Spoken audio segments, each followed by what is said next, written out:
Oi, meu povo, boa noite, muito boa noite. Cadê os meus OABeiros de plantão? Segunda fase. Cadê? Segunda fase em Direito Penal. Agora nós vamos fazer os comentários. A prova da segunda fase de Direito Penal. Já estou com a prova aqui em mãos para a gente fazer alguns comentários críticos à prova, tá bom? Com a expectativa também de pontuação. A gente vai agora fazer o comentário à peça e as 4 questões. Já estão aqui comigo as 4 questões e a peça. Já fiz aqui o meu espelho de correção e vou passar aqui para vocês, inclusive com alguns comentários técnicos jurídicos sobre a peça e sobre as questões. Vamos iniciar pela peça? Se você tiver a sua peça, se você tiver saído com mais de 4 horas da prova, você sabe que você pode levar o caderno que vai ter a sua peça, né? Eu sempre recomendo para os nossos alunos que aguarde para você levar o caderno, justamente para a gente depois fazer o comparativo do que fez, do que colocou, do que não colocou, tá bom? Então, pega aí a tua peça para a gente começar a entrar em um denominador comum. Vamos falar junto com a tua peça. Você vai pegar e a gente vai fazer alguns comentários para como você deveria ter montado a sua estrutura da sua peça e das suas questões. Tá?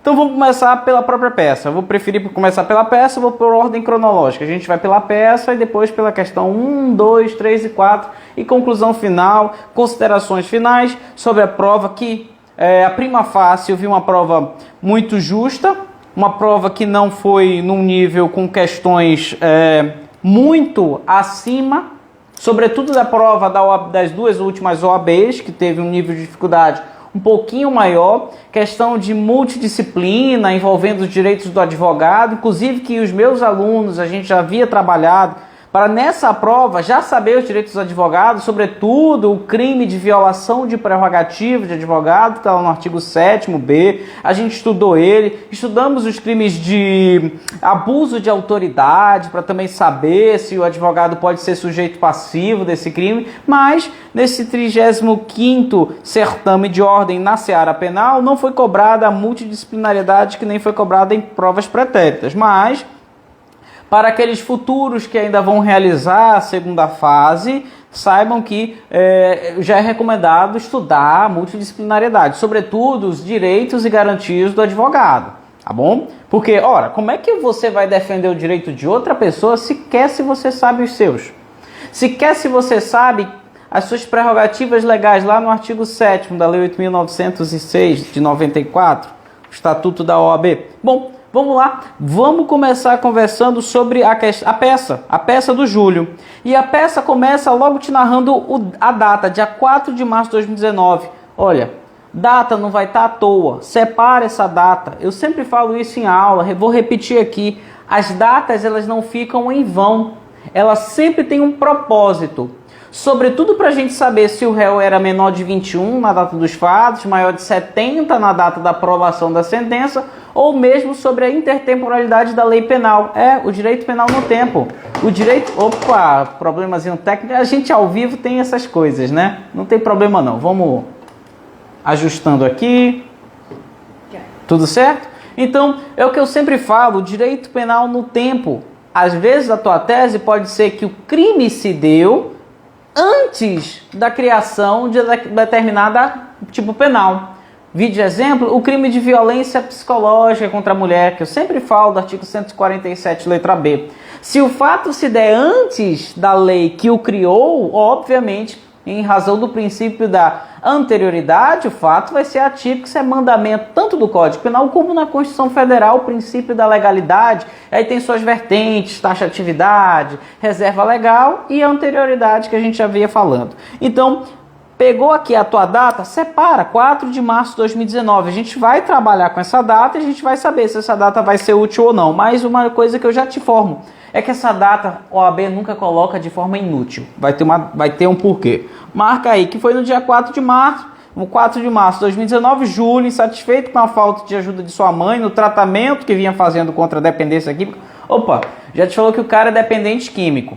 Ah, Matheus, e aí, o que isso é importante? A gente sabe que a embriaguez, que a dependência química, ela não exclui a responsabilidade penal. Está lá no artigo 28, inciso 1º, que trata, desculpa, inciso segundo, inciso primeiro trata da emoção e da paixão, inciso segundo que trata da embriaguez e efeitos análogos, que não exclui a responsabilidade penal. E para que eu preciso saber? Calma, o fato de ele ser dependente químico pode vir a trazer uma outra consequência, que não essa do 28, inciso segundo. Calma lá, vamos voltar a ler, mas deixa isso aí, que isso aí é importante. A dependência química decide colocar fogo no imóvel. Olha aí, ó.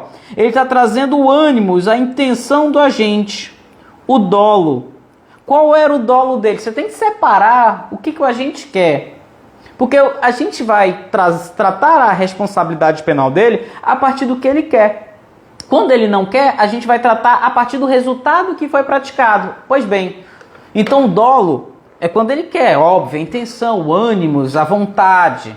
E a culpa a gente não atribui com base no que ele quer, porque ele não quer. A gente atribui com base no resultado, tá bom? Então aqui o caso nos forneceu que o próprio Júlio decidiu colocar fogo no imóvel da família em fazenda localizada longe do centro da cidade. Opa, isso é uma informação importante. Por quê? Porque os crimes de perigo comum, que estão disciplinados lá para a parte dos artigos 250 e seguintes do Código Penal, são crimes de perigo. Pois bem, Matheus, o que é o crime de perigo? Crime de perigo é aquele crime que expõe o bem jurídico à situação de perigo. Ele se diferencia, portanto, do crime de dano, que é aquele que lesiona o bem jurídico. E o crime de perigo, você tem que ficar atento a dois critérios. O crime de perigo ele pode ser de perigo abstrato e pode ser de perigo concreto.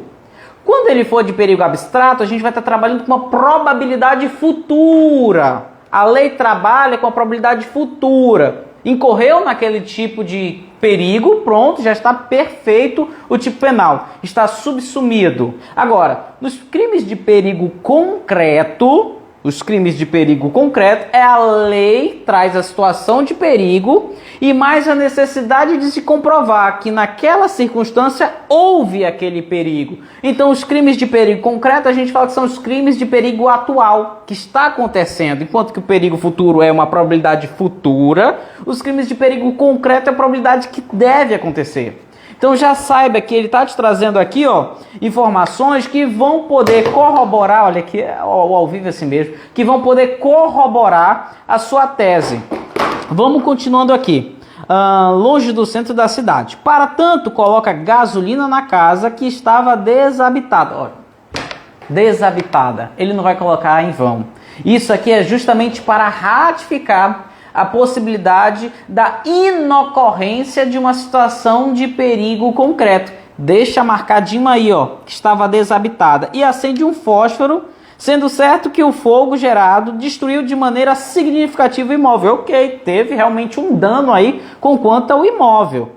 Mas aí, lembra que o crime de dano é crime de ação penal privada. Deixa separado aí. Vamos ver o que ele vai ser imputado. Veja que o dolo dele era de colocar fogo. O dolo dele era de um incêndio e não de dano. Depender da circunstância, a gente pode transmudar para um crime de perigo comum ou um crime contra o patrimônio. Vamos ver o que vai ser mais à frente. Vamos ver o que a exordial acusatória vai nos fornecer. Desabitado e acende um fósforo, sendo certo que o fogo gerou, destruiu de maneira significativa o imóvel, que era completamente afastado de outros imóveis. Olha aí, mais uma vez, trazendo informação no mesmo sentido, de que a casa estava no local ermo, totalmente distante de qualquer outro bem, de qualquer outra pessoa, ou mesmo de outras pessoas. Tá? Então a peça aqui está te fornecendo informações que não são inúteis, ao revés, são extremamente úteis, que você deve identificar que tem essa situação. E como ninguém costumava passar pelo local, olha aí mais uma vez, o crime demorou algumas horas para ser identificado. Olha lá, ele botou fogo numa determinada residência e essa residência pegou fogo, se alastrou, uma vez que não tinha ninguém por perto para poder identificar, para poder notificar para as autoridades competentes. Isso daqui justifica a inocorrência de um crime de perigo concreto, porque o crime de perigo concreto, a gente acabou de falar aqui, é um crime que necessita de comprovação de que aquela situação, naquela circunstância, naquele caso específico e concreto, tinha uma probabilidade de acontecer alguma coisa muito pior, tá bom? Esse foi o primeiro parágrafo aqui da nossa peça. Vamos para o segundo parágrafo. Nosso primeiro parágrafo aqui eu já estou meio que desconfiando de que vai ser imputado ou um crime de dano ou um crime de incêndio, e que o crime de incêndio não vai poder se perfazer porque não tem situação aqui de perigo concreto. Obviamente que depende de perícia para constatar. Vamos ver se também vai ter perícia aqui embaixo. Crimes que deixam vestígios, crimes não transeuntes, é imprescindível a perícia. Não sou eu que falo isso, é o próprio Código de Processo Penal no artigo 158. Nos crimes não transeuntes, é imprescindível a perícia, o laudo de exame de corpo de delito, sequer podendo suprir-lhe a mera confissão do réu, tá bom? Vamos agora para o segundo parágrafo aqui da nossa peça. Júlio foi localizado, confessou a prática delitiva. Confessou. Cara, a gente já sabe que a confissão é uma atenuante. Já deixa separado. Vamos anotar aqui, ó. Puxa aqui, nota aqui, ó. Confissão é uma atenuante. Atenuante. Mateus, onde é que está previsto atenuante? Artigo 65, inciso 3º, a linha D de dado do Código Penal, tá bom? Ele confessou. Se o juiz utilizar essa confissão para formar a sua convicção, não importa em que fase, se é na fase inquisitorial, se é na fase da própria ação penal, ele tem direito, ele faz jus a essa atenuante. Então a gente vai deixar separado aqui e vai ver se vai ser aquilatado ou não. Porque se não for, a gente vai pedir. Se foi, ok, eu também nem sei qual é a peça. Se for uma RA, por exemplo, não é que se fala utilizar a confissão nesse momento. Agora, se for um memorial escrito, uma apelação, um embargo infringente, aí sim vai ser interessante a gente trazer à tona a confissão como uma atenuante. Tá? Júlio foi localizado, confessou a prática delitiva e realizado exame de alcoolemia.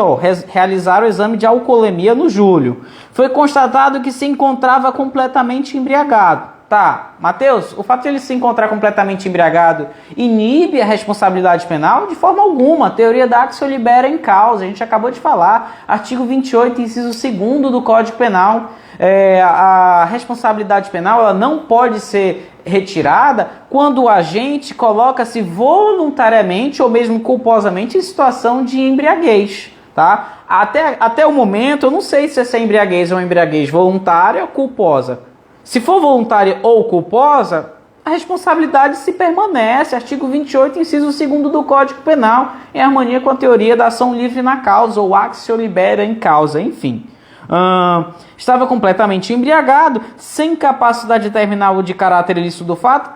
Esse ato aqui, essa circunstância que a peça nos trouxe, sem capacidade de determinação de caráter ilícito do fato, isso é importante se essa embriaguez ou for patológica, ou foi uma embriaguez involuntária.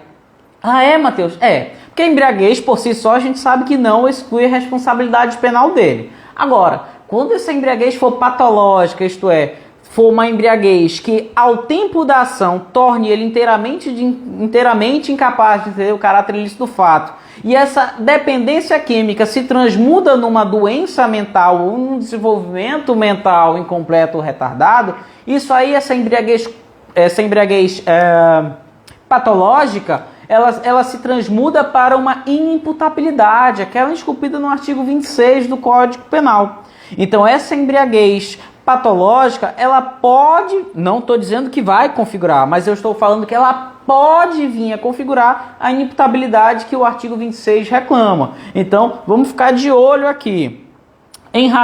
Vou continuar agora. Em razão de situação não esperada, já que ele solicitou uma água com gás e limão em determinado bar. Ele foi a um bar e pediu água com gás e limão. Não tem problema algum. Conheço muitas pessoas que vão a bares e não bebem, não fazem ingestão de bebida alcoólica. Não é porque eu vou a um bar que eu sou ébrio ou qualquer coisa do tipo. Tá bom?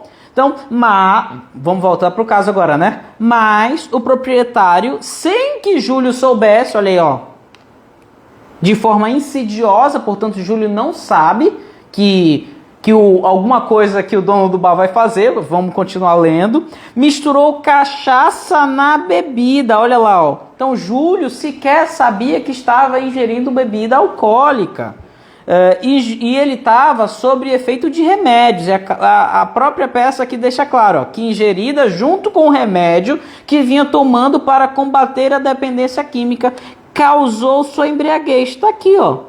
Então essa embriaguez deixa de ser uma embriaguez voluntária, deixa de ser uma embriaguez culposa e passa agora a ser uma embriaguez involuntária, aquela esculpida no artigo 28, parágrafos, ou primeiro ou segundo. A gente vai depender se essa embriaguez for completa, 28, parágrafo primeiro, ou embriaguez incompleta, 28, parágrafo segundo do Código Penal. Será que o staff poderia conseguir uma garrafinha d'água para mim, por favor? Então, aqui a gente vai ter que saber se essa embriaguez ela foi completa ou foi incompleta. Porque se ela foi completa, vai causar a isenção de pena dele, nos mesmos termos do artigo 28, parágrafo 1º do Código Penal. Agora, se essa embriaguez foi meramente incompleta, mas ainda involuntária, aí não vai ter isenção de sua responsabilidade penal, ele ainda vai ser condenado, vai ser punido, porém a pena vai ser diminuta, vai ser reduzida, vai ter uma fração que disciplina no artigo 28, parágrafo 2º, que vai ser aquilatada na terceira fase da dosimetria da pena, quando o juiz valorá-la lá, tá bom? Vamos trazendo aqui mais informações de que a própria peça nos fornece que ele estava inteiramente incapaz de entender o caráter ilícito do fato. Logo, essa embriaguez é uma embriaguez acidental, uma embriaguez involuntária e completa. 28, parágrafo 1º, já é a tua tese de mérito. Pois é, uma causa excludente da culpabilidade. Pausa para água, bebam água. Então, a própria peça nos fornece aqui que ele, na verdade, estava inteiramente incapaz de entender o caráter ilícito do fato. Isso veio através de uma embriaguez completa, proveniente de caso fortuito ou de força maior, Matheus. E aí, o que você acha? Que é caso fortuito ou força maior? Força maior é quando ele sabe que está ingerindo a bebida alcoólica, sabe que está ingerindo a substância, mas não tem vontade de ingerir. No caso fortuito, ele sequer sabe que ele ingere a bebida alcoólica, que é o presente caso. Então a embriaguez ela é completa, proveniente de caso fortuito e não de força maior. 28, parágrafo 1º. Já é tua tese de mérito, causa que vai isentar ele de responsabilidade penal, isenção de pena. O próprio 28, parágrafo 1º deixa claro que é uma causa também excludente da culpabilidade do agente.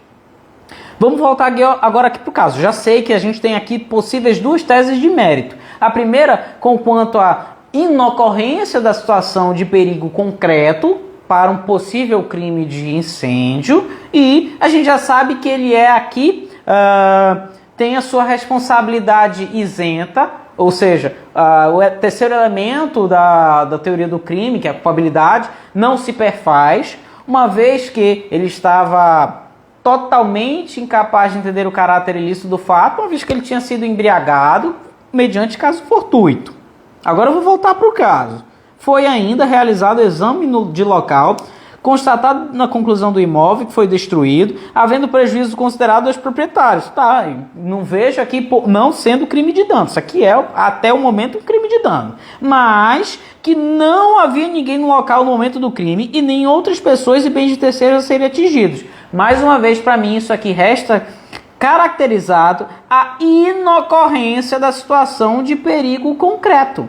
Tá bom? Então você já sabe que nesses crimes de perigo comum, que são disciplinados no artigo 250 e seguintes, é supranecessário, é indispensável a situação de perigo concreto, perigo demonstrado. Que aqui o próprio caso forneceu que não teve essa situação de perigo. Então você já deve saber aí que isso vai ser uma tese para ti. Agora a gente vai iniciar o terceiro parágrafo da nossa peça. Vamos lá. Com base em todos os elementos informativos produzidos, o Ministério Público ofereceu denúncia em face... Olha, o Ministério Público. A gente já sabe, então, que vai vir uma ação penal pública. Pois é. Esquece, então, dano. Por quê, Matheus? Porque dano é de ação penal privada. Artigo 167, disciplina sobre o crime de dano. Salvo numa hipótese muito específica, que é aquela do artigo 163, se eu não me engano é parágrafo único, inciso 4. Fora dessa situação, o crime de dano é de ação penal privada. Então a gente já sabe que não há que falar em crime de dano, o Ministério Público, dominus lit, vai denunciar ele pelo crime de perigo comum. Quer ver? Vamos ver aqui. Ofereceu denúncia em face de Júlio perante a segunda vara criminal. Vara criminal tá certo, se fosse do júri estaria errado, que não ia falar em crime doloso contra a vida. Segunda vara criminal da comarca de Florianópolis, juízo competente. Ótimo, já te dá o teu juízo competente. A gente vai ficar perdendo tempo em suscitar nulidades de incompetência nesse momento, tá bom? Imputando-lhe a prática do crime do artigo 250 do Código Penal, crime de incêndio. Olha aí, eu te falei, só pelas informações do fato. O teu mérito, normalmente tu mata ele no primeiro e no segundo parágrafo.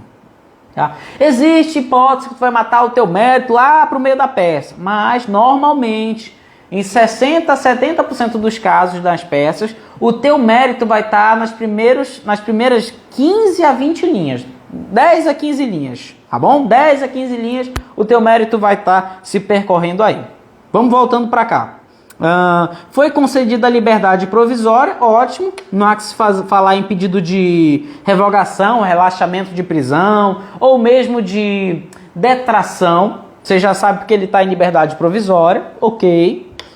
Vamos seguindo. Agora ele te falou momento processual, hein? Após a citação e apresentação da defesa, então ele foi citado e a gente presume que essa citação foi uma citação válida, já que ele apresentou a sua defesa. Aí o magistrado, entendendo por realizar a produção antecipada de provas. Aí não, né? Aí não, né, OAB? Aí não pode. Produção antecipada de provas, o cara foi citado, apresentou defesa. Por que não aguarda uma possível audiência de instrução e julgamento para fazer essa produção de provas? Ora, nessa fase de produção de provas é para casos de perecimento probatório. São casos muito específicos, não é à torta e à direita que há de ser necessária a decretação dessa produção antecipada de provas. Aqui não, né, OAB? Então aqui a gente já está vendo uma possível vício processual, uma possível nulidade do processo. Por realizar a produção de provas antecipadas. Normalmente, pessoal, essa realização de provas é aquela esculpida quando o réu, uma vez citado por edital, não comparece tampouco nomeia defensor dativo e o processo fica suspenso, sem embargo de possibilidade da decretação da prisão preventiva e a produção antecipada de provas. Isso é a disposição do artigo 366 do Código de Processo Penal, tá bom? Então, o Código de Processo Penal autoriza essa produção antecipada de provas, mas não é a prima ratio, ao revés, é a última ratio. Inclusive, tem uma súmula do STJ que fala nesse sentido, é 455, que fala nesse sentido sobre que a produção antecipada de provas ela só pode ser decretada em último caso, não é a regra, tá bom? E aqui vamos ver se ele pelo menos justifica essa produção antecipada de provas ou se ele vai só dar o migué, o famoso migué, e aí você vai ver que realmente tem nulidade. Realização de produção antecipada de provas, ouvindo as vítimas antes da audiência de instrução de julgamento, está errado, motivando sua decisão no risco de esquecimento. Não, o risco de esquecimento não, né? Isso aí não vale. Já que a pauta da audiência de processo de réu solto estava para data longínqua, não pode. Aí o problema é da justiça, o problema não pode ser transmudado para perfazer uma violação direta ao princípio do contraditório na ampla defesa. Uma vez que o réu foi devidamente citado e apresentou defesa, ele tem que participar agora dos atos. Ora, o próprio Código de Processo Penal fala que com a citação o processo fica completo. E o processo ficou completo. Por que eu vou fazer produção antecipada de provas sem a presença do réu? Isso não pode, isso aí é nulidade. Vamos lá, vamos voltando. Tendo a defesa questionado a decisão, óbvio, ótimo. Ótimo por quê? Porque o STJ tem entendimento, enfim, não só o STJ, o STF também, tem entendido que essas causas, elas constituem nulidade relativa e devem ser arguídas em momento oportuno sob pena de preclusão, tá bom? Então, o próprio advogado se insurgiu com quanto a essa produção antecipada de provas. Fez certo ele, fez errado o magistrado. Fez certo o advogado em si insurgir, fez errado o magistrado em decretar essa produção antecipada de provas. Então aqui não há que se falar em preclusão, tá? Ao revés, há que se falar em momento oportuno para questionar essa nulidade. Vou seguir. Após oitiva das vítimas, foi agendada a audiência de instrução e julgamento, que foi realizada em 5 de março de 2021, ocasião em que os fatos acima narrados foram confirmados. Ótimo! Só está confirmando que realmente, no tempo lá do crime que ele fez, ele estava inteiramente incapaz de entender o caráter ilícito do fato, em razão da embriaguez que pairava sobre ele, que além de ser uma embriaguez involuntária, era uma embriaguez completa, e que, por esse fato, vai isentar ele de responsabilidade penal, isento de pena, artigo 28, parágrafo 1º. Causa essa excludente da culpabilidade. Bem como você também pode pleitear, ainda em sede de mérito, a ausência da demonstração do perigo concreto. Pois é, o perigo concreto é necessário para poder haver a tipificação desse tipo penal. Se não tem essa tipificação devido à inocorrência do perigo concreto, não há que se falar no próprio fato típico, ao revés. Eu vejo aqui uma atipicidade da conduta, uma atipicidade do fato. Por quê? Porque faltou a demonstração da situação de perigo concreto. Vamos continuar. Onde é que eu parei aqui? Ocasião, Em seu interrogatório, agora a parte final, o interrogatório é sempre o último ato da audiência de instrução e julgamento. Em seu interrogatório, o réu confirmou a autoria delitiva, ótimo, ratificando aqui, a questão da atenuante de confissão, uma atenuante de confissão, destacando que pouco, porém, se recorda sobre o ocorrido. Óbvio, ele estava embriagado, realmente a situação ali era complicada. Agora vamos para o quarto e último bloco. Após a apresentação das manifestações cabíveis pelas partes, olha lá, te deu a cola. Manifestações cabíveis, isso aqui é alegação oral ou memorial escrito. É a alegação oral ou memorial escrito. Deixa anotado isso aí. Faz a tua linha do tempo que você já viu que teve RA. Não é RA, tua peça. Você já viu que teve a manifestação cabível das partes, que é o memorial escrito. Então, tua peça não é isso. A tua peça ou vai ser uma apelação, ou vai ser um embargo infringente, ou alguma outra coisa nesse sentido. Não vai ser mais essas peças iniciais. Porque o próprio caso já nos forneceu que já teve a supressão dessas etapas. Já teve a superação dessas etapas. Vamos lá. O juiz proferiu sentença condenando o réu. Olha isso. Foi condenado. E aí, pode isso? Claro que não, né? Nos termos da denúncia. No momento de aplicar... Agora a gente vai saber a dosimetria. Advogado tem que conhecer de dosimetria. É só o juiz que faz. Não, cara. Advogado tem que conhecer de dosimetria. Às vezes, você consegue melhorar a situação do teu cliente de muito só com os vícios da dosimetria. Dosimetria é importante, sistema trifásico. Não é simplesmente você ler o artigo 68 do Código Penal, não. Normalmente, no nosso curso, a gente faz uma aula dedicada especificamente para cada fase da dosimetria, de tão importante que é. Para a gente saber quando é válida, quando é lícito ele estipular aquilo como aquela circunstância, seja na primeira, na segunda, na terceira fase, assim como quando não vai ser lícito, a gente deve, como na figura de advogado de defesa, pedir o afastamento dessa circunstância, seja valorada na pena base, seja na pena provisória ou mesmo na pena definitiva. Por isso que é importante a dosimetria. Não é uma simples aulinha ali, como resumindo o artigo 68, que vai satisfazer a necessidade técnica do advogado para combater determinados tipos de sentença. Inclusive, a própria OAB, normalmente, quando ela trata sobre temas de dosimetria, são temas complexos, não é coisinha simples, não, tá bom? Então, sempre que eu falo, presta atenção sobre dosimetria da pena. Vamos lá, vamos agora ver a dosimetria dele. No momento de aplicar a pena base, reconhecer a existência de maus antecedentes. Maus antecedentes, o caso... Até onde a gente tinha lido, não falou nada sobre antecedentes criminais dele. Não falou se ele tinha bons, se ele tinha maus, se ele respondia por processo, se ele já tinha sido condenado. O caso não nos forneceu.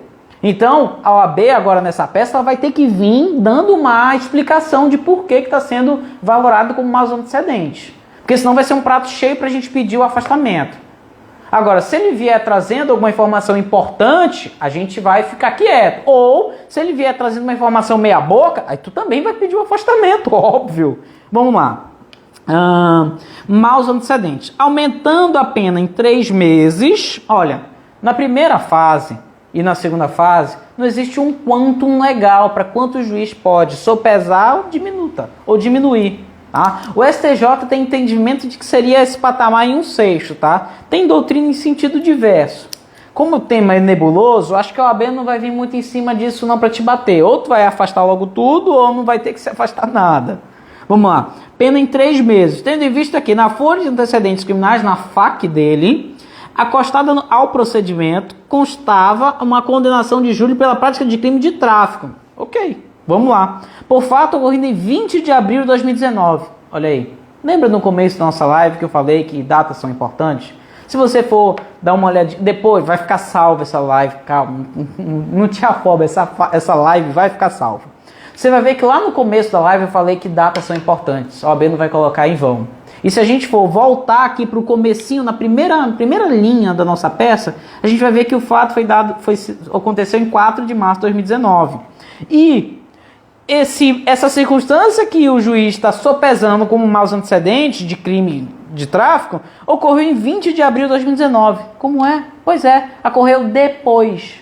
Vem cá, a primeira fase, ele não estava valorando os antecedentes. O que é antecedente? Ora, que antecede? Eu te pergunto, antecedeu a vida do cara? Claro que não, foi depois. Então não pode ser valorada como antecedente. Antecedente fala sobre a vida pretérita, a vida passada do agente. Não existia na vida passada, até o momento que a gente está lendo aqui, nenhuma circunstância que desabonasse a sua conduta social. Não existia.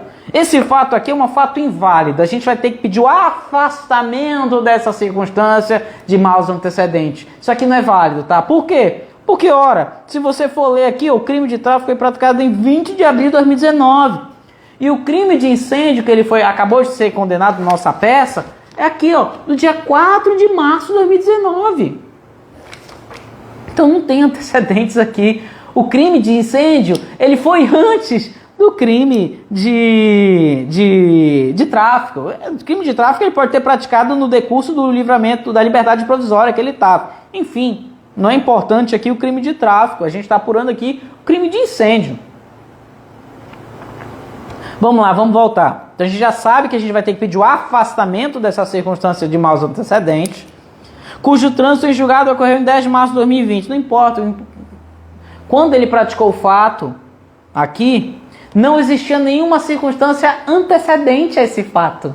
Pelo menos não que o caso nos narrou. Então, não há que se falar em valorar negativamente essa circunstância da pena base.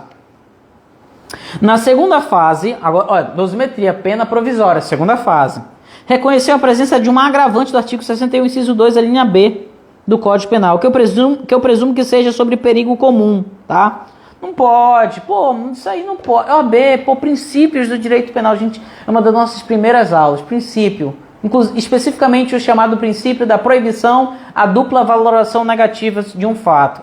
O bis in idem, aquele mesmo bis in idem. A gente sabe que não se pode valorar 2, 3, enfim, mais de uma vez, uma circunstância em prejuízo do réu, porque isso é bis in idem, dupla valoração negativa dos mesmos fatos.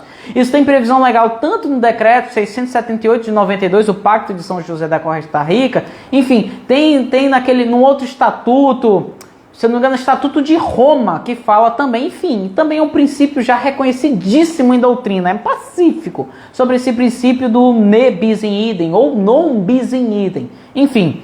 E também, para corroborar que isso aqui para mim é um bis in idem, para corroborar isso, o próprio artigo 61 caput, o cabeça do artigo 61 fala que não poderá ser valorada essas circunstâncias agravantes que ele vai apresentar o cardápio nos incisos 1, 2, quando elas forem valoradas como própria elementar ou como uma circunstância qualificadora. Ora, o crime de como é que a gente está vendo aqui? O crime de incêndio, ele é crime de perigo comum. E aí você está querendo colocar o crime de perigo comum sendo valorado tanto para configurar o time, como o tipo penal, como elementar, e simultaneamente como circunstância agravante, é bis in idem, não pode. Tá? E o próprio artigo 61 faz essa proibição. Que bom, né? Então, você já sabe que você também vai ter que pedir o afastamento dessa circunstância agravante quando dá a segunda fase da dosimetria da pena, tá bom? Aumentando a pena em 5 meses, já que o meio empregado por júri poderia resultar perigo comum. Isso aí não pode, a gente já sabe. Esse perigo comum já foi valorado como como elementar, para poder configurar o próprio tipo penal, que deixamos aqui só entre a gente, não vale esse tipo penal. Isso aí poderia ser outro crime, poderia ser dano, enfim, mas não, esse não tem realização de perigo concreto, enfim, mesmo que dano fosse, ele ia estar absolvido em razão da embriaguez acidental completa.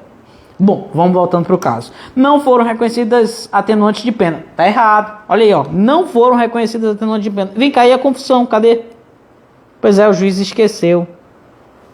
Cadê a confissão? Tá aí, você vai ter que pedir o reconhecimento da confissão do réu. Ele confessou tanto na fase do inquérito como na fase judicial. Bom, vamos seguindo. Na terceira fase, não foram aplicadas causas de aumento ou de diminuição de pena, sendo mantida a pena de 3 anos e 8 meses de reclusão e multa. 3 anos e 8 meses, inferior a 4. Ele é primário. O regime dele tem que ser o quê? Aberto, semiaberto ou fechado. Basta você ver no artigo 33, parágrafo 2º, a linha C do Código Penal, que você vai saber que o regime dele deve ser o aberto. Tá? Então, esse regime aqui que o juiz estipulou semiaberto, está errado. Tem que ser o regime aberto. Você tem que pedir isso. Não sendo substituída a pena privativa de liberdade, privativo de direito, com base no artigo 44, inciso 3º. Se eu não me engano, esse terceiro fala sobre reincidência, maus antecedentes, enfim, que não vale. A pena dele foi inferior a 4 anos, o crime não tem violência ou grave ameaça, ele não é reincidente.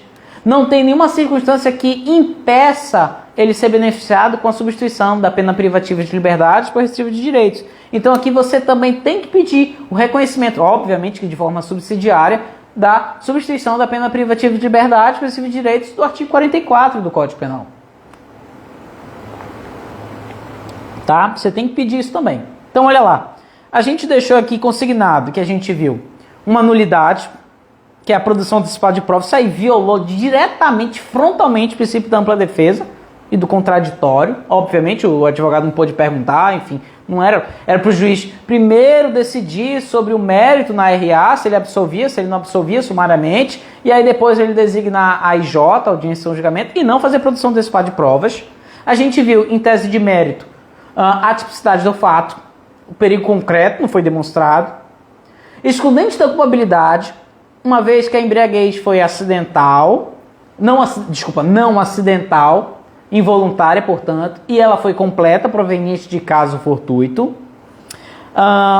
E agora, subsidiariamente, caso o juiz não entenda por essa nulidade, essas absolvições, você, como advogado, deve pedir subsidiariamente algumas coisas. E a primeira coisa que eu te faço é o seguinte: eu sei que não está no gabarito da OAB, mas é sempre bom você colocar, caso não caiba a embriaguez involuntária, porque a embriaguez acidental completa, você tem que pedir a embriaguez acidental incompleta, aquela que, embora não vai isentar ele de pena, vai pelo menos diminuir a pena dele, artigo 28, parágrafo 2º. Então eu te recomendo que coloque esse 28, parágrafo 2º do Código Penal na tua peça aí. Ah, Matheus, vai pontuar, não vai pontuar, não importa, é melhor que você peque pelo excesso que pela falta, tá bom?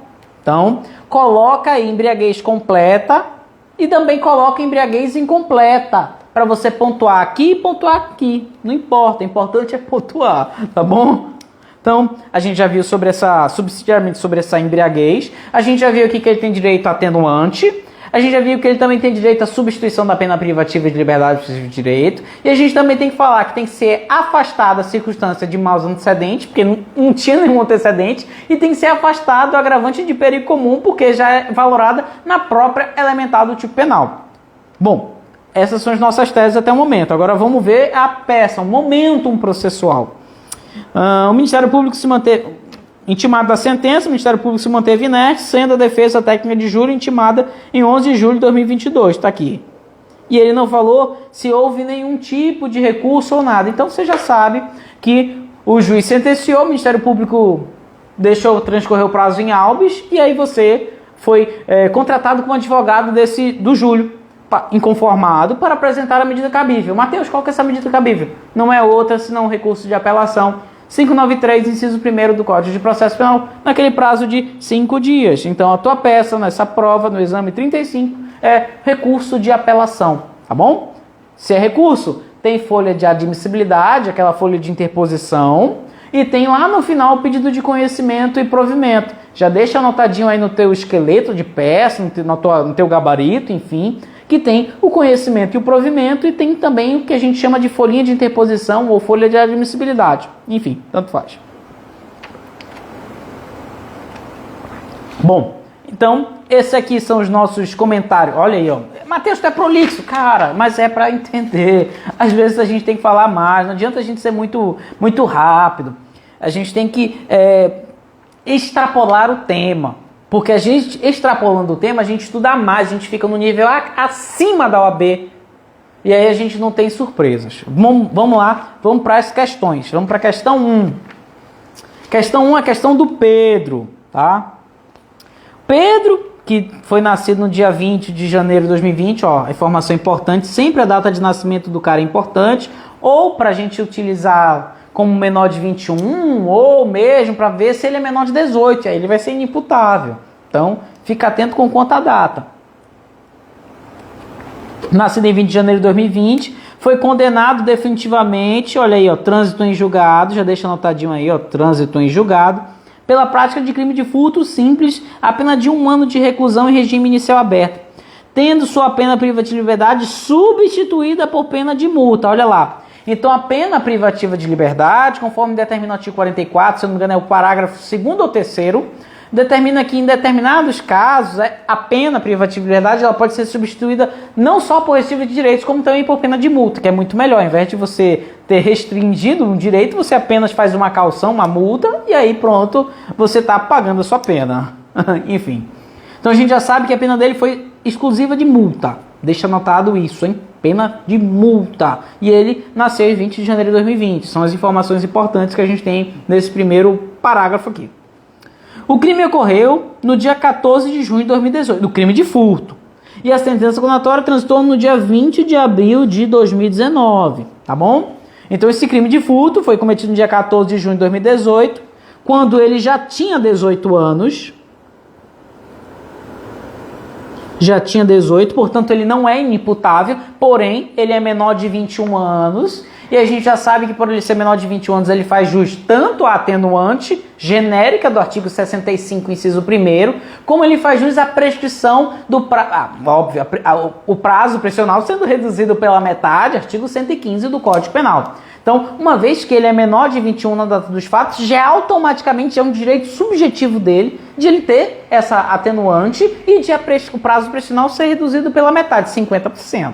Tá bom? Vamos continuar. A sentença condenatória transitou em dia 20 de abril de 2019, isso não é importante, com quanto à data da nascença dele, porque é importante a data do fato, a data de que ele nasceu, porque a gente vai utilizar se ele era ou não menor de 21, ou se ele era mesmo menor de 18, que não é o caso. Vamos lá. Tendo sido feito o pagamento da multa no prazo legal, ótimo. O artigo 109 da LEP trata sobre a extinção da pena, tá bom? Então aqui já foi extinta essa pena dele, uma vez que ele pagou a multa. Ocorre que no dia 23 de março de 2020, o agente foi preso em flagrante após empregar ameaça para empregou ameaça, hein? Já não vai ser mais furto, hein? Isso aqui vai ser possivelmente roubo. Para subtrair o aparelho telefônico de Luísa. Os policiais que efetuaram a prisão conseguiram evitar evitou a consumação. A gente está aqui no intercrimes, mas ele iniciou os atos executórios, mas não se consumou. E a meu ver aqui não se consumou por circunstâncias alheias à vontade, já que os próprios policiais conseguiram evitar a consumação do crime. Então a gente já deixa anotadinho aqui que ele tem direito ao conatus. A tentativa, o conatus, tá? Artigo 14, inciso 2º, disciplina o que é o conatus, o que é a tentativa, e o 14, parágrafo único, fala da causa de diminuição de pena em razão da tentativa, tá? Já deixa consignado que aqui ele vai fazer jus a essa diminuição de pena. Evitando a consumação delitiva, posteriormente Pedro foi denunciado pela prática do crime de roubo, olha, eu te falei, crime de roubo com violência própria, ameaça.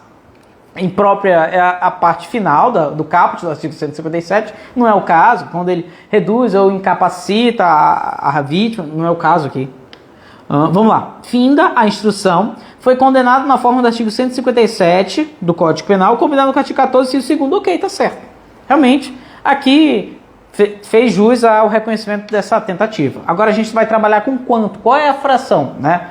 O caso aqui não nos forneceu qual seria a forma de se ele estava muito próximo de consumar ou se ele estava muito longe. Quanto mais próximo ele está de consumar a infração, menor será o grau de diminuição da pena em razão da tentativa. Quanto mais longe ele estiver da consumação do crime, maior deve ser o quantum de diminuição de pena, tá bom? Vamos lá, vamos seguindo. Ao aplicar a pena, o juiz fixou a pena base no legal, ok, pois favorável às circunstâncias judiciais. Deixa certinho, tá bom. Na segunda fase, manteve a pena no patamar de 4 anos, apesar de reconhecer a agravante de reincidência, ok. Isso porque observou a minoridade relativa do agente à data dos fatos. Realmente, ele era a minoridade era relativa e não absoluta. Porque se absoluta fosse, ele não seria condenado, ele seria submetido aos ditames, aos regramentos do ECA, que não é o caso aqui, hein? Porque ele tinha exatamente 18 anos. 18 e um quebrado de meses, tá? Mas enfim, tinha 18 anos. Aplicada a minorante de tentativa em sua fração máxima. Opa, coisa legal, fração máxima. Então significa que ele estava muito longe de consumar o crime de roubo. Alcançou a pena definitiva em 1 ano e 4 meses. Olha aí, a pena dele foi bem baixa, hein? A gente sabe que essa pena de 1 ano e 4 meses, ela prescreve em 1 ano e 4 meses, prescreve em 4. Mas por ele ser menor de 21, reduz para 2. Então a gente tem que ficar atento. Mas o caso aqui não forneceu o recebimento da denúncia, né? Não forneceu os marcos interruptivos. Ixi, esquece, não vai cair prescrição aqui. Não tem os marcos interruptivos. Ele não forneceu quando foi o recebimento da denúncia. Aí a gente não tem como utilizar para falar se houve ou não a questão da prescrição. 1 ano e 4 meses de reclusão e fixou o regime inicial semiaberto. Mateus, está certo o regime semiaberto? Bom, uma vez que ele é reincidente, não pode ser afixado o regime inicial aberto, tá? Por quê? Porque o artigo 33, parágrafo 2º, linha C, deixa exclusivamente o regime aberto para os réus que são primários. Como ele aqui foi aquilatado como reincidente, não há que se realmente aplicar o regime aberto. Realmente aqui, nesse caso, é o regime semiaberto. Sendo negada a suspensão condicional da pena, em razão da Sendo negada a suspensão condicional da pena. A suspensão que a gente fala da pena é aquela do artigo 77 do Código Penal, tá? Não é sucídio processual. Não é o 89 da Lei 9.099 que você suscita ele como preliminar. Não é isso. Esse aqui é o sucídio da pena. Ele vai ser condenado e o juiz vai suspender a pena dele desde que ele cumpra determinadas condições. E ao final a pena dele vai ser extinta. A pena principal vai ser extinta. Desde que, obviamente, ele cumpra essas obrigações. Está no artigo 82 sobre isso. Enfim, o que eu quero falar aqui com vocês é exclusivamente sobre o artigo 77. Um dos requisitos do artigo 77 é que o crime, um dos requisitos do artigo 77 é que o crime tem uma pena até 2 anos. A gente já viu que esse requisito está atendido. Segundo requisito é que não seja viável a substituição da pena privativa de liberdade para esses direitos. Realmente não é viável. Por quê, Matheus? Porque o crime de roubo, ele tem ou violência ou grave ameaça. Aqui teve grave ameaça. Circunstância essa que impede o artigo 44 do Código Penal, uma vez que o próprio inciso 1º do artigo 44 proíbe a substituição da pena privativa de liberdade, restritiva de direito, quando o crime se der com violência ou com grave ameaça. Mas ele se utilizou para proibir a suspensão condicional da pena unicamente em razão da reincidência, tá? A gente sabe que a reincidência ela pode vir a prejudicar a substituição da pena, tá? Tem circunstâncias, a reincidência específica é uma que proíbe, a reincidência genérica a gente sabe que não proíbe, artigo 44, parágrafo 3º, é o princípio da suficiência da pena alternativa, mas aqui que eu faço alusão é a própria pena no crime de furto, lá no crime que ele tinha sido condenado antes, foi uma pena isolada de multa. O parágrafo 1º do artigo 77, ele fala que não impede a concessão da sursis da pena quando ele for condenado a uma pena exclusiva de multa, que é o caso. Então, mesmo que ele fosse reincidente, ele faz jus aos 77, ao sursis da pena, uma vez que ele foi condenado por um crime pretérito, mas com uma pena isolada de multa, uma pena única de multa, tá bom? Então, ele faz jus sim à questão do sursis da pena. Então, vamos seguindo. A defesa técnica de Pedro interpôs, assim, recurso de apelação. Tá certo. Da sentença, cabe apelação. Insurgindo-se apenas com conta negativa do sursis. Ok. O recurso de apelação, ele é dotado de efeito devolutivo. Eu devolvo a matéria toda à reanálise. Não importa se eu faço de fato a toda ou não importa se eu faço de apenas um único termo, que foi o caso. Enfim, tanto um devolutum quanto de liberatum. Enfim. Eu não vou ficar falando de doutrina de teoria de recursos aqui, que a gente tem que ser direto na peça. Na questão. O magistrado, no entanto, não admitiu o recurso. Por quê? Sustentando que a via adequada era o recurso sentido estrito. Recurso sentido estrito, não. A teoria do artigo 58, inciso... inciso 11, esse inciso ele já perdeu a eficácia desde 84. Desde a lei 7.210 de 84. A LEP ela avocou toda a matéria recursal do RESE para o agravo em execução lá do artigo 197. Não há que se utilizar aqui o RESE tampou com agravo. A gente não está falando de sentença que já transitou em julgado. E outra, a própria quando for cabível a apelação, não é cabível o RESE. Se eu não me engano, é o artigo 59, recurso de apelação, 593, eu acho que é parágrafo ou terceiro ou quarto que fala nesse sentido. Enfim, deixa aí que depois você confere se é o parágrafo terceiro, eu acho que é o quarto, que ele vai falar nesse sentido de que é possível.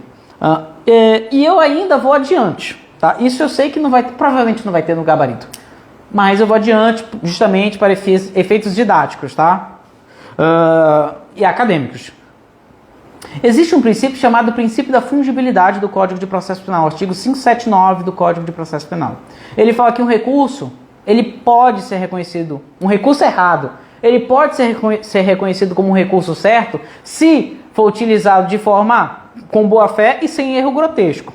É dizer, mesmo que fosse o RESE, o juiz poderia ter reconhecido ele, princípio da fungibilidade. Eu sei que não é o caso, mas mesmo que fosse, princípio da fungibilidade, o juiz ele poderia ter conhecido desse RESE, tá? E aplicado os efeitos do recurso viável, sem problema algum. Cuidado, princípio da fungibilidade não se confunde com o princípio da convolução. Tá? Princípio da convolução, com entendimento doutrinário, enfim, não vou falar do princípio da convolução, vamos direto. Aqui para não ser prolixo, para depois você me falar que eu estou sendo prolixo, tá bom? Considerando apenas as informações apresentadas, respondo na qualidade de advogado de Pedro os itens a seguir. Aponte o recurso a ser interposto em face da decisão do juiz de primeiro grau ao não admitir a apelação. Tá? Quando o juiz não admite a apelação, tem um recurso específico. Agora sim é o RESE. Tá?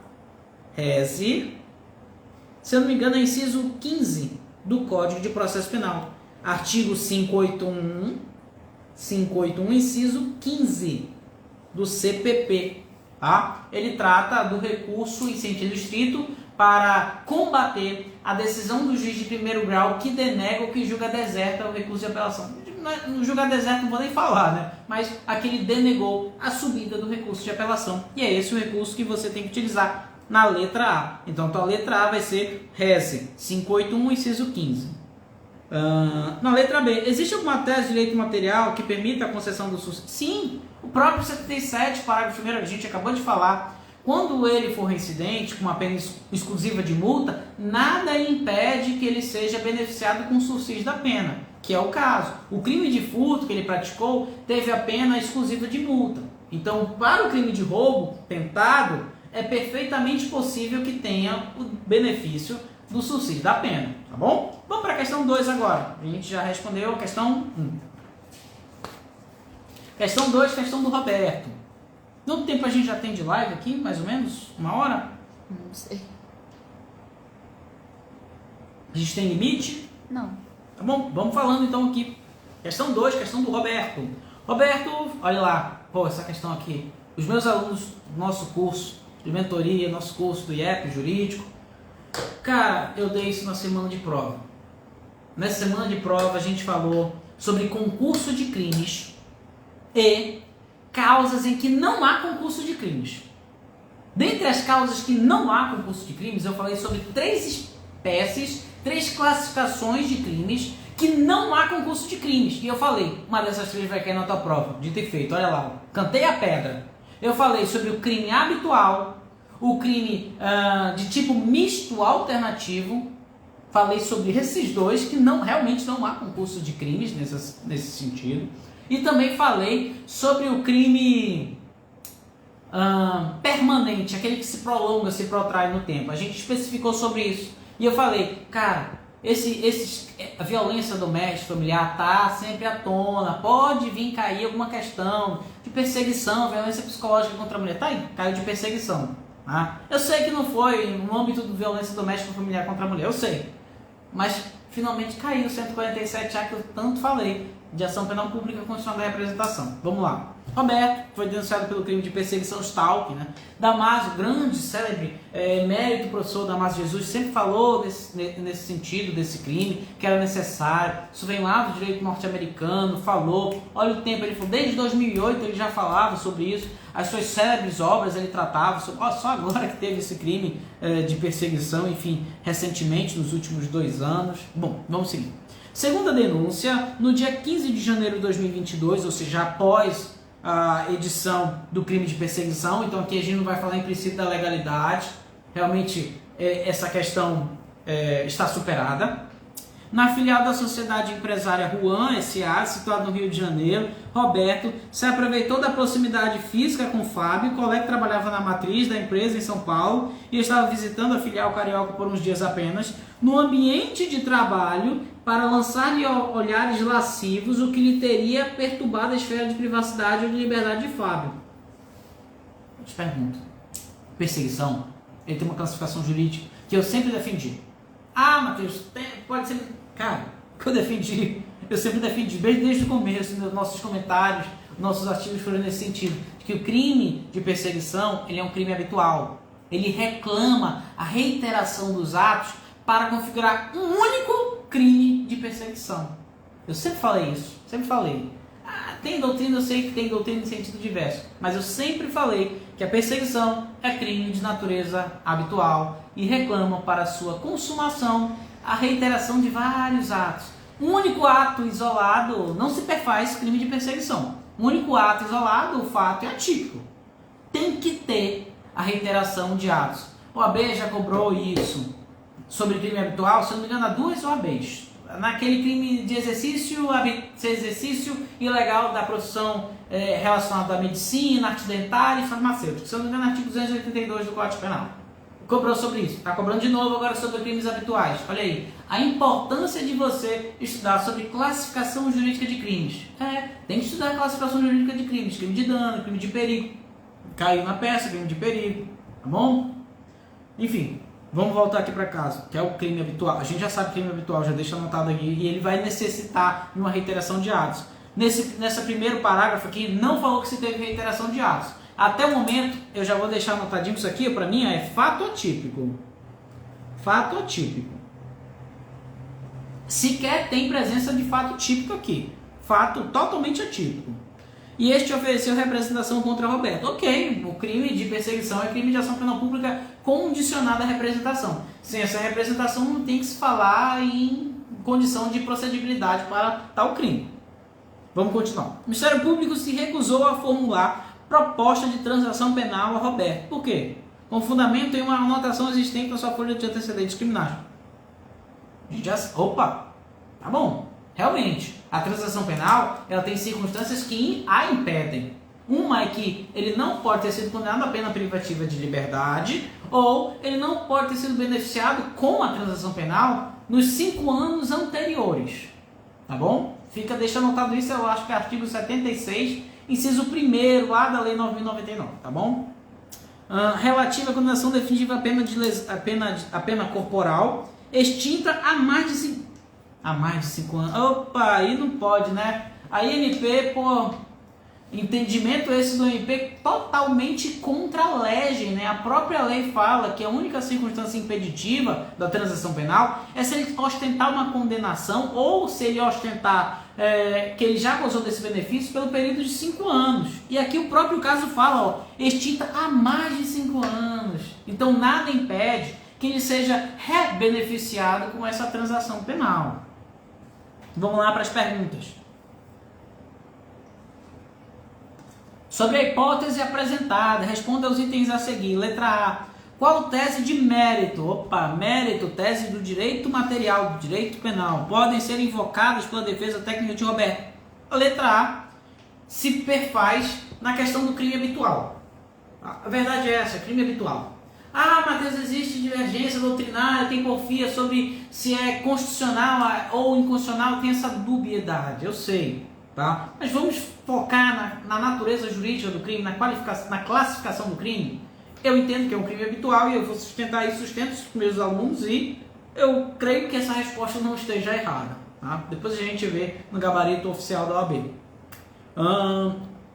Como é crime habitual, necessita da reiteração dos atos. Não teve esses atos, o fato é atípico. Então na letra A, qual seria a tese de mérito? Você vai pedir a atipicidade do fato, conduta atípica, fato atípico, uma vez que o crime ele é habitual e reclama para a sua consumação a reiteração dos atos. Não houve essa reiteração dos atos, fato atípico. Um único ato isolado não se perfaz esse crime de perseguição.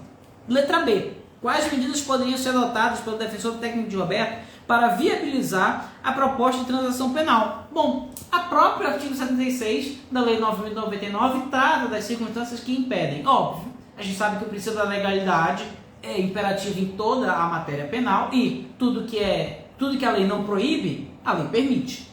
Então, se a lei não está proibindo naquela situação, porque a lei está permitindo, e nada impede que você utilize, por analogia, o período depurador quinquenal da reincidência, também, né? Os 5 anos da reincidência, período quinquenal, está lá no artigo 64 do Código Penal, se não me engano, eu inciso primeiro. Enfim. Mas acredito que a resposta vai circunstanciar o artigo 76 da Lei 9.099 e talvez vai trazer como fundamento também o 64, inciso 1º do Código Penal. Tá? Também. Acredito que o cerne da resposta é o 76 da Lei 9.099. Superada essa questão 2, vamos para a questão 3. Questão 3 fala sobre o 9 de agosto. Vamos lá. Em 9 de agosto de 2021, durante uma reunião de condomínio, iniciou-se uma discussão.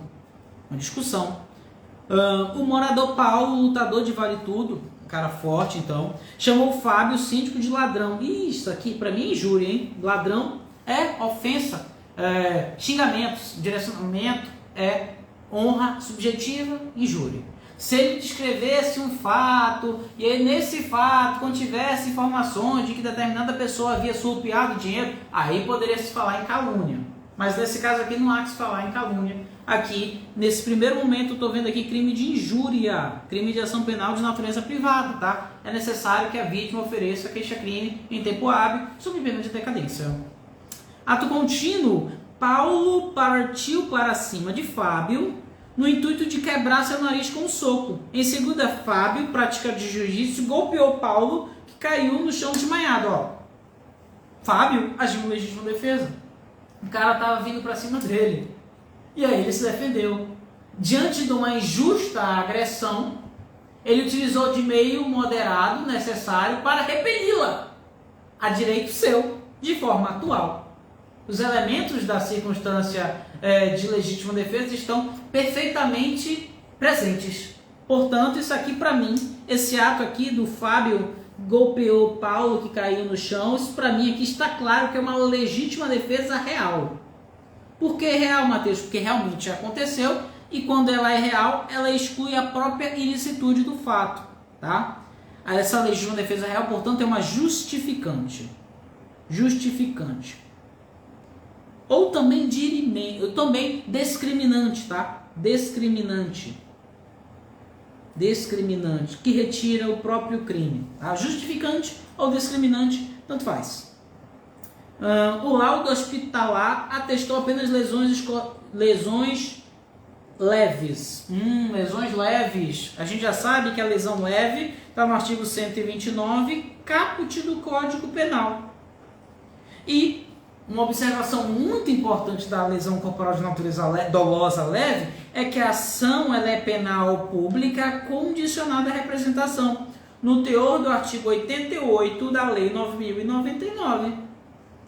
A Lei 9.099 do GCRIM, do Estado Especial Criminal, trouxe uma modificação na natureza de ação penal nos crimes de lesão corporal de natureza leve e lesão corporal culposa, tá bom? Então, essa lesão, por ser leve, que eu já vi que teve legítima defesa, de ação penal pública condicionada à representação e necessita, como condição de procedibilidade do crime, essa representação em momento hábil, sob pena de decadência. A decadência é a perda do direito por não representar no tempo hábil, por não iniciar, não intentar a ação penal em tempo hábil, que causa, que gera a extinção da punibilidade. Artigo 107, inciso 4 do Código Penal.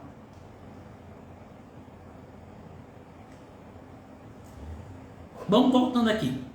No dia 10 de maio de 2022, quanto tempo tem aqui, hein? Vamos ver o tempo, cara, vamos pegar aqui o tempo.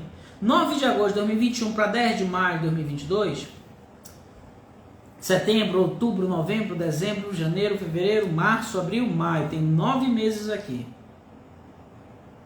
9 meses. Lembra que o prazo decadencial são 6, hein? Não são 9.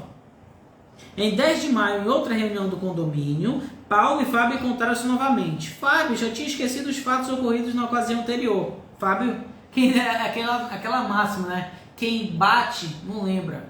Quem apanha sempre lembra, né? Pois é, olha aqui. A OAB jogando isso aqui, né? Fábio não lembrava, né? Quem bateu, o Paulo lembra, com certeza que apanhou.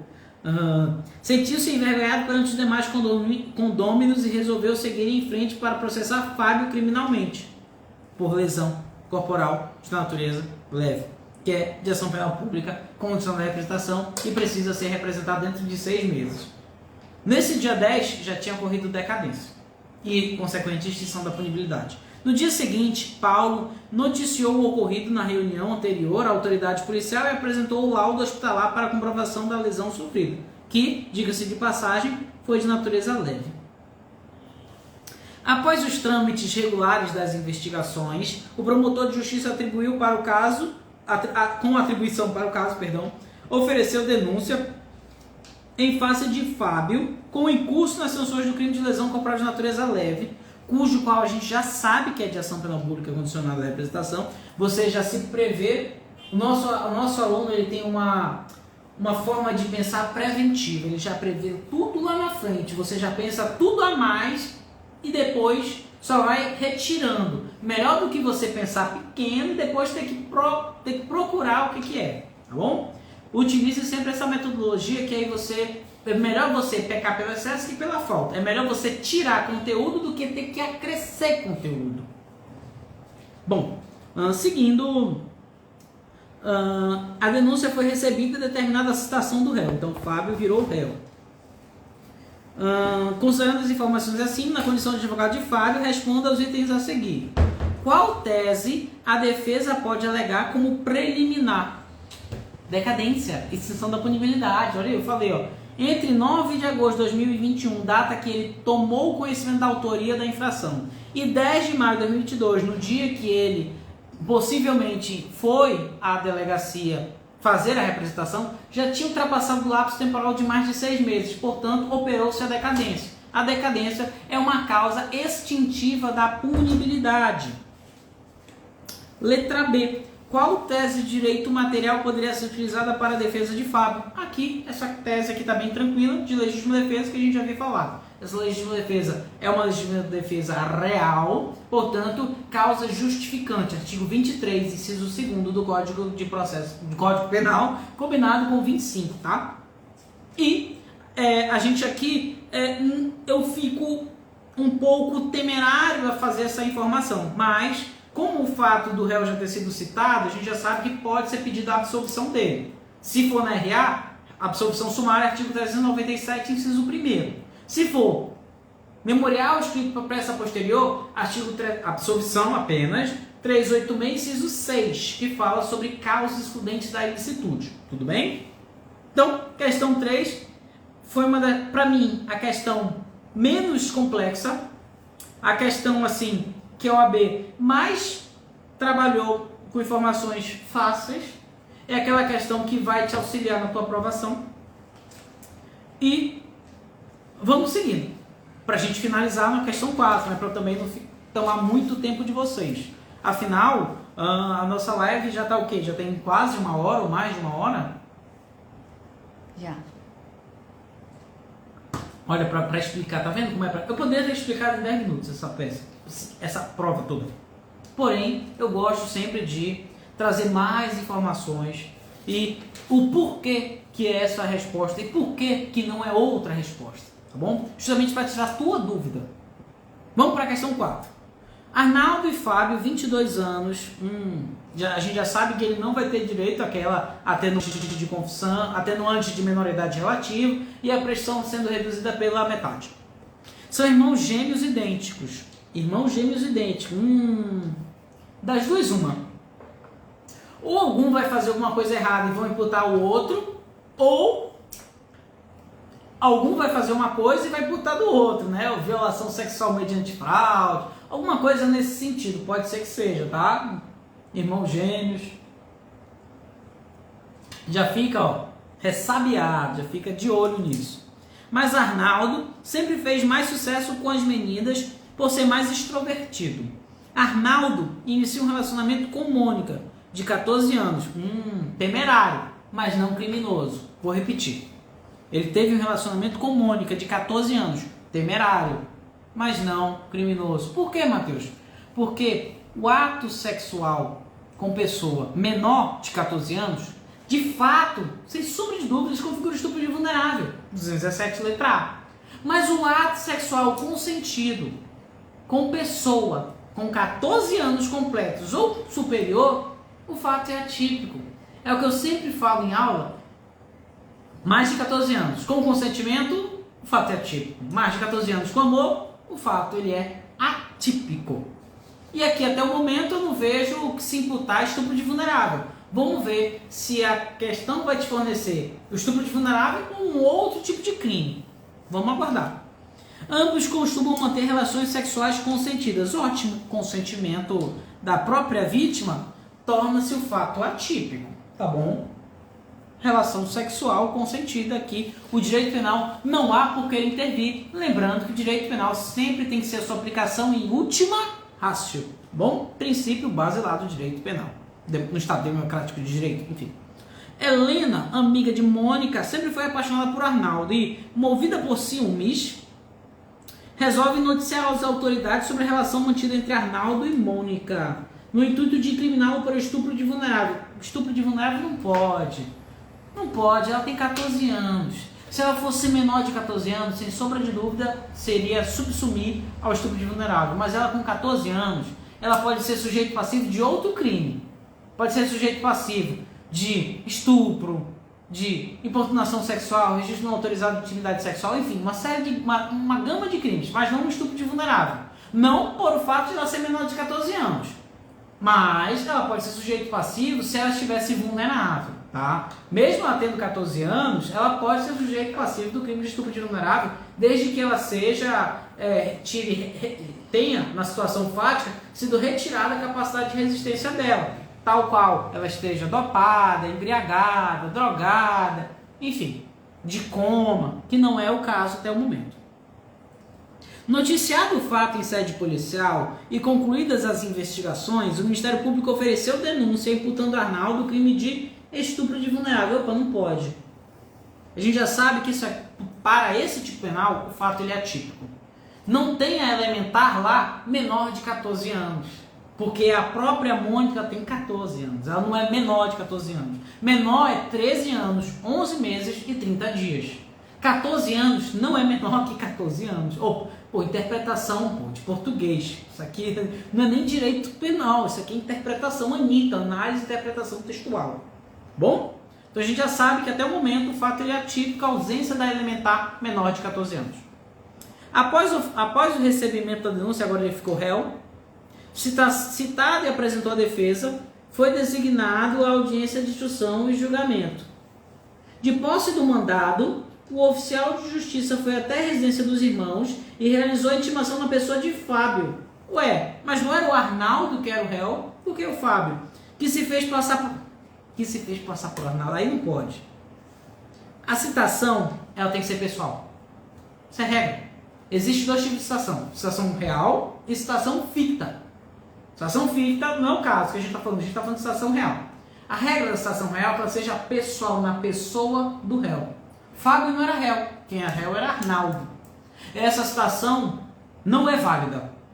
Do Fábio. Ah, meu Deus, ele era gêmeo. Não era válida. Tem que ser na pessoa do Arnaldo. Tem que ser na pessoa do réu. Isso aí é violação direta ao princípio da ampla defesa. Pode ser que o Fábio mostre para o Arnaldo a data da audiência, ou pode ser que o Fábio guarde e queira prejudicar o irmão. E aí, esse prejuízo não pode ser aplicado no processo penal. Isso aí é violação basilar ao princípio do contraditório e da ampla defesa. Artigo 5º LV, sempre falo. Eu sempre falo para os meus alunos, toda vez o OAB cobra artigo 5º LV na peça. Nessa prova não foi diferente. Tá bom? Vamos seguindo. No dia da audiência, Arnaldo não compareceu, óbvio, não foi citado. Quem foi citado foi o irmão. Embora seu advogado estivesse presente. Isso aí não supre a necessidade de ser citado pessoalmente. Finalizada a instrução e após alegações finais, o juiz condenou Arnaldo no crime de estupro de vulnerável. Não pode, né? A pena de 8 anos de reclusão, visto que Arnaldo não tinha qualquer nota... Enfim. Vamos lá. Considerando apenas as informações narradas no enunciado, responda aos itens a seguir. O que pode ser alegado em favor de Arnaldo em matéria processual? A nulidade do ato de intimação para a audiência de instrução e julgamento, uma vez que ele não foi intimado de forma pessoal. As mesmas considerações que é da citação, eu faço para a intimação. Então, o fato de ele não ter sido intimado pessoalmente, isso aí causa a nulidade do ato, violação do princípio do contraditório, não para defesa, artigo 5º LV. E é isso que você tem que colar. É isso que você tinha que colocar na questão 4, de que o argumento que poderia ser apresentado é a nulidade da audiência de instrução e julgamento, uma vez que o réu não foi intimado pessoalmente. Tendo em vista que o Fábio, irmão gêmeo dele, pegou o mandado. E aí não pode, violação do princípio do contraditório para defesa. O oficial de justiça deveria ter diligenciado no intuito de saber e conferir se era realmente o cara, mesmo que ele era irmão gêmeo, né? Enfim. Letra B. Qual argumento de direito material poderia ser apresentado? Que a gente acabou de falar, o fato ele é... Olha aí, mais uma vez, estupro de vulnerável. Cara, a minha OAB, inclusive, veio com estupro de vulnerável. Se perfaz, eles sempre repetem estupro de vulnerável. Parece que eles não têm criatividade. Isso é bom, não estou criticando não, até é legal no intuito de facilitar o estudo dos nossos alunos. Mas assim, fica batido o tema, né? Estupro de vulnerável, enfim. Aqui, não há que se falar de estupro de vulnerável, o fato ele é típico, por quê? Porque houve o consentimento da ofendida, e esse consentimento da ofendida, por ela ter 14 anos, é um consentimento válido e afasta a incidência do estupro de vulnerável, que é um crime de extrema gravidade. Crime inclusive, hediondo. Né? A gente está falando de crime hediondo, né? Então, olha onde ele foi se meter. Por isso que eu falei, 14 anos, relacionamento temerário, mas não criminoso. Na letra B, então, qual argumento de direito material poderia ser apresentado? Ser apresentado o argumento de absolvição, artigo 386, como a gente está falando de memorial escrito e peças posteriores, 386, inciso 3, o fato narrado evidentemente não constitui infração penal, uma vez que o fato ele é atípico em razão da ausência de elementar menor de 14 anos. Tendo em vista que o próprio consentimento da Mônica, ele é um consentimento válido, tá bom? Por amor, por consentimento, o fato ele é atípico, bom? E aqui a gente encerra os nossos comentários críticos à prova do 35º certame de ordem na matéria de direito penal. Veja que algumas coisas eu falei a mais, né? Sobretudo a questão da embriaguez involuntária incompleta, falei disso, que poderia ter vindo no gabarito, falei sobre o princípio da fungibilidade, que também poderia ter vindo no gabarito, enfim, as nossas críticas também, a questão que trata da perseguição, que eu sempre defendi que é um crime habitual, necessita da reiteração de atos, embora tenha teses de inconstitucionalidade desse crime e tudo mais, porque ele viola o princípio da mandamento à certeza, da taxatividade, assim como o crime de violência psicológica contra a mulher, enfim, não é uma discussão a cargo de prova de OAB, isso é uma discussão mais doutrinária, mais de lege diferenda, para se falar em uma lei futura, enfim. Os nossos comentários finais, a nossa conclusão final, que foi uma prova boa, uma prova justa, uma prova que teve um nível bom, não vou dizer que uma prova fácil, mas também não foi uma prova além das nossas expectativas. Foi uma prova honesta, sobretudo. Então, nossa defesa nesse sentido. Uma peça boa, recurso de apelação, questões boas, não houve nenhuma questão com um nível extremamente elevado, as questões elas foram mais niveladas possível. Eu achei que a questão, particularmente, eu achei que a questão a questão 3 teve um nível um pouco mais baixo, pelo menos para os meus alunos que já tinham a habitualidade de falar sobre decadência, enfim, sobre as causas excludentes da ilicitude, culpabilidade ou mesmo da tipicidade, também já iam capturar as informações importantes. Enfim, nossos comentários foram no seguinte sentido, de que essa prova foi uma prova honesta, tá bom? No mais, deixa a gente sempre disponível aqui, nosso contato, nosso IEP jurídico, manda uma mensagem pra gente se você tem alguma dúvida, a gente vai conversar contigo, eu mesmo, pessoalmente, me comprometo a tirar a tua dúvida, se você tem alguma dificuldade. Mateus, eu coloquei assim, será que pode pontuar? Entre em contato conosco. Normalmente, o que eu falei vai cercear a pontuação. Pode ser que o gabarito oficial ele tem uma extensão, não é habitual, não é normal. Pode ser. Assim como pode ser que ele seja um gabarito mais estrito. E aí, cabe ao caso o que você colocou, não necessariamente nas mesmas palavras que a mim, cada pessoa fala de uma forma diferente, a OAB sabe disso. Mas desde que você utilize os fundamentos legais cabíveis de doutrina majoritária e de jurisprudência pacífica, tá bom? No mais, desejo uma boa noite ao nosso 28º dia de agosto de 2022, dia aqui da 35ª certame de ordem, que na seara penal foi uma prova honesta, uma prova justa, e qualquer coisa a gente está sempre aqui disponível. No mais, a gente vai ficando por aqui. Desejamos uma aprovação a todos os nossos alunos, isso é o que a gente quer no fundo do nosso coração, e aqueles que não são nossos alunos, mas que estão interessados em nossos trabalhos, acompanhe-nos nas redes sociais. Nós estamos aqui decolando para melhorar o seu empenho nas provas futuras, tá bom? No mais, uma boa noite, um abraço a todos. Fiquem com Deus.